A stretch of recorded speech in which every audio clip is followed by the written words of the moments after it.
Hello friends, अस्सलाम वालेकुम and welcome to my YouTube channel.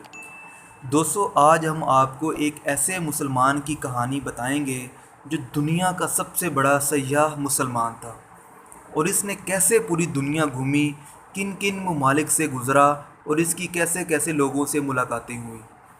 सुल्तान मोहम्मद तुगलक की दिल्ली की हुकूमत में इसे कैसे काजी मुकर्रर किया गया, सफ़र के दौरान कितने बरस हिंदुस्तान में गुज़रे और इसने कितने हज किए।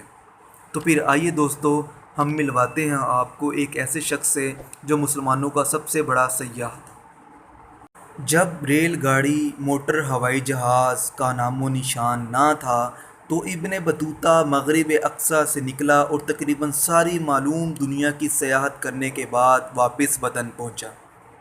इस सफ़र में 30 बरस सरफ हुए और उसका सफ़रनामा नहायत हैरत अंगेज़ मालूम का ख़जाना है।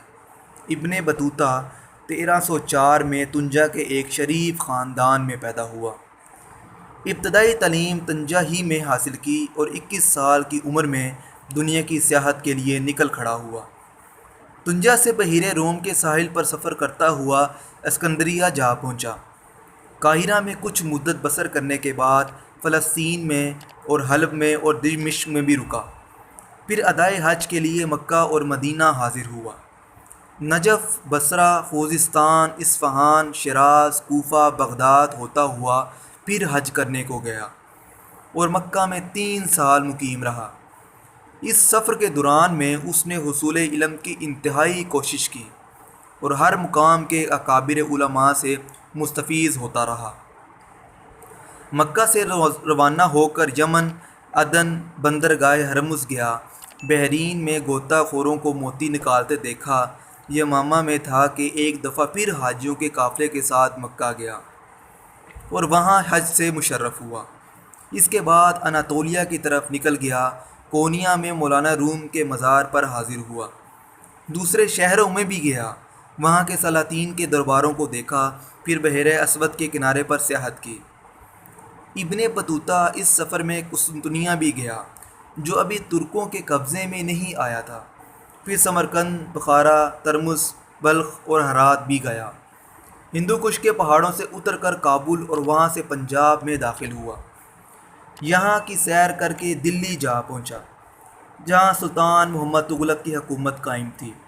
जब सुल्तान को इब्ने बतूता के इल्म फ़ज़ल और अज़्म व सिबात के बारे में मालूम हुआ तो इसने इब्ने बतूता को शहर के ओहदे पर काजी के अहम से फाइज कर दिया।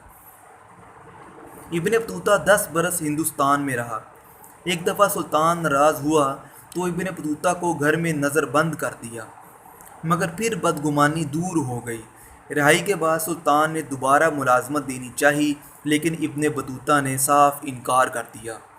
चुनांचे सुल्तान ने उसको सफ़ीर बनाकर चीन भेज दिया, लेकिन उसका जहाज़ रास्ते में तबाह हो गया और इब्ने बतूता बचकर हिंदुस्तान के जनूब मशरिक़ के जज़ाइर की सियाहत पर रवाना हो गया।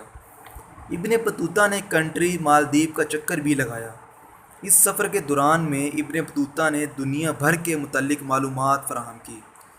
इब्ने बतूता ने कई शादियाँ की और इसके बच्चे भी हुए। बड़े बड़े बुज़ुर्गों से मुलाकातें भी की।